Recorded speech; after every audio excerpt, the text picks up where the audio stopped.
Hi all, இன்றைக்கி நம்ம food and test சேனலில் முட்டை பணியாரம் எப்படி பண்ணுறதுங்கிறத பார்க்கலாம். இது ரொம்ப ஈஸி.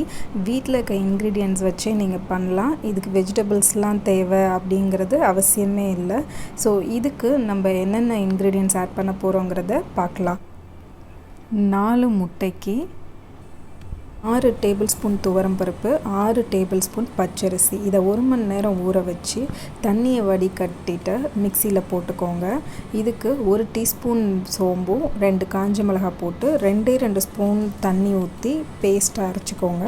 ரொம்ப தண்ணி ஊற்றிடாதீங்க, லைட்டாக தண்ணி ஊற்றி இந்த மாதிரி கெட்டியாகவும் இல்லாமல் ரொம்ப தண்ணியாகவும் இல்லாமல் இந்த மாதிரி கன்சிஸ்டன்சியில் எடுத்துக்கோங்க. இப்போது நம்ம 4 முட்டை எடுத்துக்கிறோம். அதை உடச்சி ஊற்றிட்டு எந்த பாத்திரத்தில் நம்ம எல்லாமே கலக்க போகிறோமோ அதில் உடச்சி ஊற்றிக்கோங்க. இதில் 1 டீஸ்பூன் பெப்பர், ஜீரகம் ரெண்டுமே சேர்ந்து அரைச்சி வச்சுருக்கிறத போட்டிருக்கேன். உப்பு தேவையான அளவு.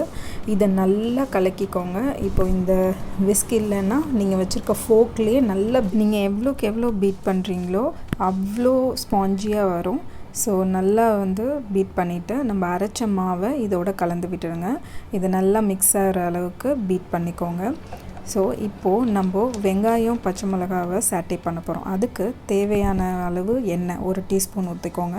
அதில் 1/2 டீஸ்பூன் கடுகு போட்டுக்கோங்க. பொரிஞ்சதுக்கப்புறம் பச்சை மிளகாய் 3, கருவேப்பிலை இதை போட்டுட்டு நான் இன்றைக்கி 10லேருந்து 20 சின்ன வெங்காயம் எடுத்திருக்கேன். எவ்வளோக்கு எவ்வளோ சின்ன வெங்காயம் போடுறீங்களோ அவ்வளோ டேஸ்ட்டாக இருக்கும் பணியாரம். ஸோ குட்டி குட்டியாக கட் பண்ணதை போட்டு சாட்டே பண்ணிக்கோங்க. இதில் homemade 1 teaspoon garam masala add பண்ணிக்கோங்க. இது ஹோம்மேட் ரெசிபி நம்மளோட சேனலில் இருக்குது, கரம் மசாலா. ஸோ இப்போ நம்ம சாட்டே பண்ணதை நம்மளோட மாவில் கலந்துருங்க. நல்லா கலக்கி விட்டுட்டு இப்போது தேவையான அளவு குழிப்பணியார சட்டி வச்சு எண்ணெயை ஊற்றிக்கோங்க. நல்லா ஹீட் ஆனோடனே இப்போது நம்ம அந்த மாவை எடுத்து ஊற்ற ஆரம்பிச்சிடலாம். ஸோ மீடியம் ஃப்ளேம்லேயே வச்சுக்கோங்க, இல்லைன்னா கருகிடும். ஓவர் குக் பண்ணாலும் ரொம்ப ஸ்பாஞ்சியாக வராது எக் பணியாரம். பாருங்கள், இப்போது திருப்பி விட்டுறலாம். ஒரு 5 மினிட்ஸ் கழித்து திருப்பி விடுங்க. கருக விட்டுறாதீங்க. இந்த மாதிரி இருந்தாலே நல்லாயிருக்கும், ரொம்ப டேஸ்ட்டாக இருக்கும். டெஃபினட்டாக ட்ரை பண்ணி பார்த்துட்டு உங்களோட கமெண்ட்ஸை ஷேர் பண்ணுங்கள்.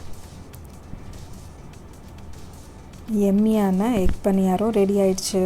இப்போது நம்ம இது எவ்வளோ ஸ்பாஞ்சியாக இருக்குது, உள்ளார எப்படி இருக்குங்கிறத நம்ம பார்க்கலாம். பேக்கிங் சோடாவோ எதுவுமே நம்ம ஆட் பண்ணல. பாருங்கள் எவ்வளோ ஸ்பாஞ்சியாக வந்திருக்குன்னு.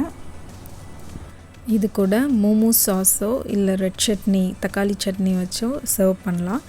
So enjoy the dish. Thank you.